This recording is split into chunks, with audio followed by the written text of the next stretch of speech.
Good evening. I'm Dr. Emmett Brown, and I'm standing here in the parking lot at Twin Pines Mall, Saturday, October 26th, 1985, 1:18 a.m. This is experiment number 1. Please note that Einstein's clock is in synchronization with my control watch.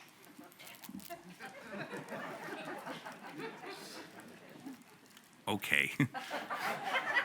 It's not the middle of the night. I'm not wearing a watch, and I'm definitely not Doc Brown from the 1985 sci-fi film Back to the Future, starring Michael J. Fox and Christopher Lloyd. You remember Marty McFly, the teenager who accidentally got sent back to 1985 in that time-traveling DeLorean? Marty gets trapped in the past and changes his future parents' meeting, threatening his own existence, and must fix it and somehow get back to the future. Time got a little weird. And there have been many points for us since the pandemic began when time got a little weird. Tell me if any of this sounds familiar. What day is it? Which time zone is that Zoom call? How long has it been? In the spirit of Yogi Berra, there's been a lot of deja vu all over again. One of the things that has changed since March of 2020 is our relationship with time. For some, it's been a wonderful change. I've never been this much of a regular temple goer, but now I come every week. Or I finally made the time to learn that craft. For others, it's been much more difficult. My milestone birthday party got canceled. Another 2 weeks of quarantine? Time to check those daily virus counts again. We all became more aware of the role of time in our lives. The ways we spent time, managed time, killed time, and measured time have all been reimagined. But one thing didn't change: Jewish time. Today is the first day of the new Jewish year. And the holidays came really early this year. My bubby would remind us that we're looking at the wrong calendar. Rosh Hashanah always falls on the 1st of Tishrei, but you understand. So here we are again, here in the sanctuary, here on the live stream, together. Today, I think we can all appreciate more than ever what it means to share the same moments of sacred time. Marking time according to the Jewish rhythm of the calendar bonds us. It connects us to each other, to Jews around the world, back to the past and ahead to the future. But to understand Jewish time, we need to know that there are different kinds of time. According to activist and author Glennon Doyle Melton, Chronos time is what we live in. Regular time, 1 minute at a time. Bedtime time, that 10 excruciating minutes of waiting in line at Target time. And then there's Kairos time, God's time, metaphysical time. Those magical moments when time stands still and we experience awe. I believe that Kairos time, God's time, Jewish time, grounds us and gives us our unique identity as a people.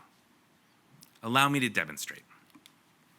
Our secular society and the Christian world use a solar calendar.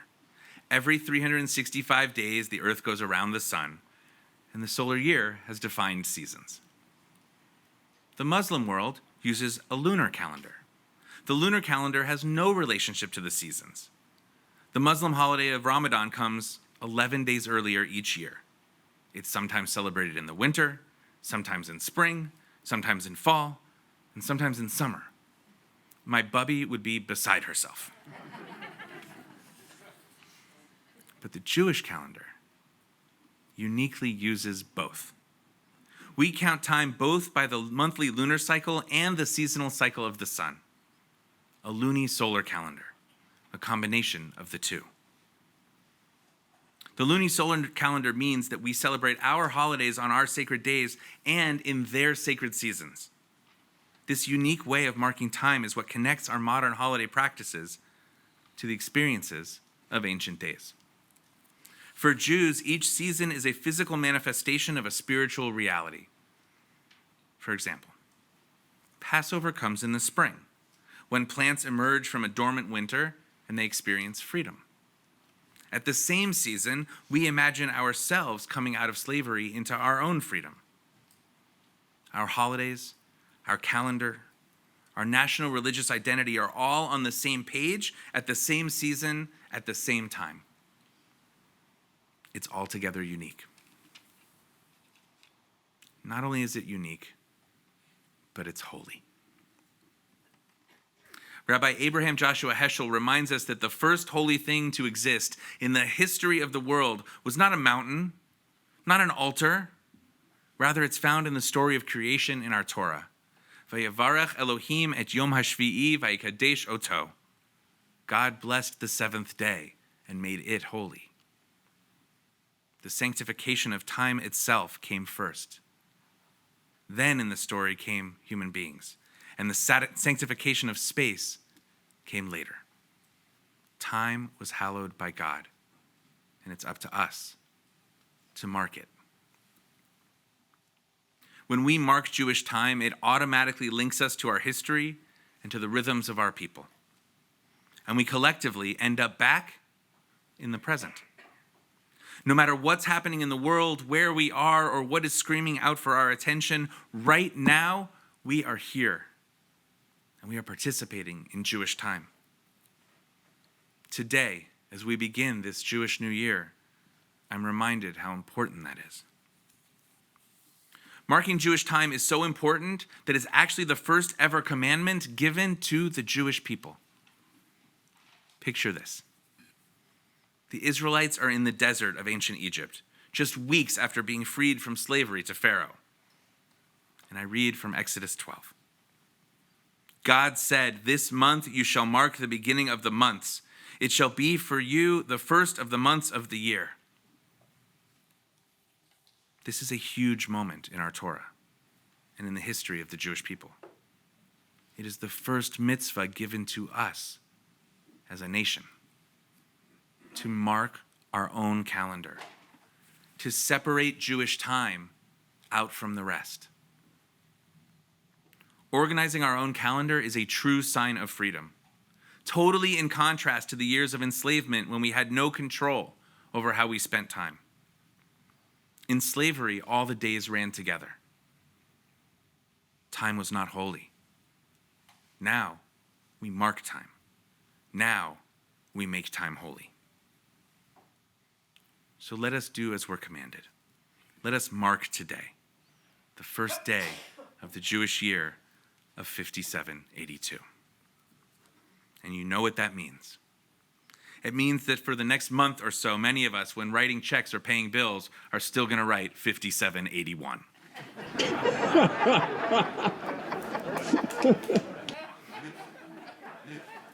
Every year.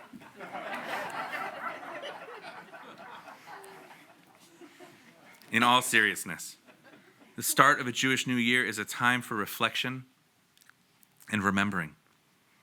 These holidays are fixed for us to assess ourselves and re-examine our progress as people. It is a time of new beginnings and for the possibility of change. When we look to the past year, are we in a state of joyous gratitude for what was? Is there apprehension for the year ahead and whether our expectations will be met?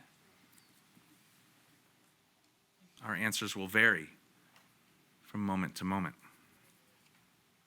which is why we need Jewish time. To mark those moments, to say that right now matters, to say that by returning to the past, we are preparing for the future. I've spoken a bit about the past, but now I'd like us to travel back to the future. Well, actually into future space travel, to the planet Mars. If you're bored and you're looking for something to do with your time, NASA is currently looking for 4 crew members to live and work for a year in a 3D printed 1,700 square foot module called Mars Dune Alpha based at Johnson Space Center in Houston. The crew will do simulated spacewalks, conduct experiments, confront simulated problems, and communicate with a team back on Earth. The project hopes to bring humans one step closer to reaching Mars. But before you pack your bags, I suggest we talk about Mars time. NASA engineer Megan Cox lives here on Earth, but works on Mars time. For her, days are longer, and time works differently. Officer Cox works with 4 rovers exploring on Mars, and she constantly has to deal with time that is based on a Martian day, which is about 24 hours and 40 minutes long. Officer Cox works the night shift. Sometimes. Because she likes to be in sync with her rovers, she comes into work 40 minutes later every day in order to stay on time with Mars. It's like a new time zone each day. How does she do it? She wears 2 watches. One is a Mars watch, which is mechanically engineered and weighted differently. But knowing what time it is on Mars doesn't change how hard communicating about time is for her team. They had to create a whole language to know if they were talking about Earth time or Mars time because they basically never line up. In case you were wondering, tomorrow in Martian is Nextersol. Imagine if every day your relationship with what feels like normal time shifted by 40 minutes. For Officer Cox, sometimes it's daylight here as she drives into work in the middle of the night on Mars. She has a loving family who supports her all the time. Their home has blackout curtains on the windows, and she's gotten used to the emails from her husband that say things like, "Can I come home yet? What time is it? Are you awake?" She discovered that when you change your time, you change your connection to others and to the universe. Her team and her family started to feel like they were in their own world. Officer Cox and her team live on Mars time because it's efficient for work. But they don't stay on Mars time for more than a few months because it's hard on bodies and emotional and communal well-being. It's impossible to sustain. When Officer Cox disrupts time in her life, she sees the impact. It affects everything. That's why I believe aligning ourselves with the rhythms of Jewish time, which has sustained our people for thousands of years, can impact our lives in such big and meaningful ways. That's why I believe that Judaism places time right at the center. And today we start a new cycle. Hayom Harat Olam. Today is the anniversary of creation. Today we celebrate the birthday of the world. These holidays are a chance for us to create a new commitment to marking Jewish time. Here's why. We know the story of creation in our Torah. In the beginning, God created for 6 days, and it was very good, as Rabbi Glickman taught us last night. And then God rested on the 7th. But what did God do with God's time after that? Our sages asked this exact question, and are you ready for this? The Talmud tells us how God uses God's time every day. We've got God's day runner calendar entries. Here we go. God starts the day with 3 hours of Torah study. I like it. Get that God mind working, those spiritual juices flowing. The next 3 hours, God sits and judges the entire world. Okay, a little less comfortable, but that's God's job, to be the ultimate judge. This is then followed by 3 hours of sustaining the entire living world. And I quote, tending to everything from the horns of wild oxen to the eggs of lice. God looks after and nourishes all of God's creation. And then, during the last 3-hour chunk of the day, God hangs out and plays with the Leviathan, the mythical sea serpent, the world's largest. Imagine God going for a swim, frolicking and playing with God's pet. God lives a full day, each day. Now, while we might imagine that our sages didn't mean for us to understand this schedule literally, there's a part of it that feels significant for today. Because today is Rosh Hashanah. Today we focus deeply on that part of the day where God sits on the throne of judgment and judges the entire world. We learn that when God judges the world and sees that once again people have done wrong, committed sins, all the things that bring us here today to repent, that God arises from the throne of judgment and moves over and sits on the throne of mercy and gives us another chance to do the holy work of this season, the work of teshuvah, of repair, of return, of using our time well. And it's been like this for 5,782 years. God has never given up on us. That we are here again reflects God's belief in the infinite possibility of human beings. And that's the essence of Jewish time. To learn from the past, to plan for the future, and to act in the present.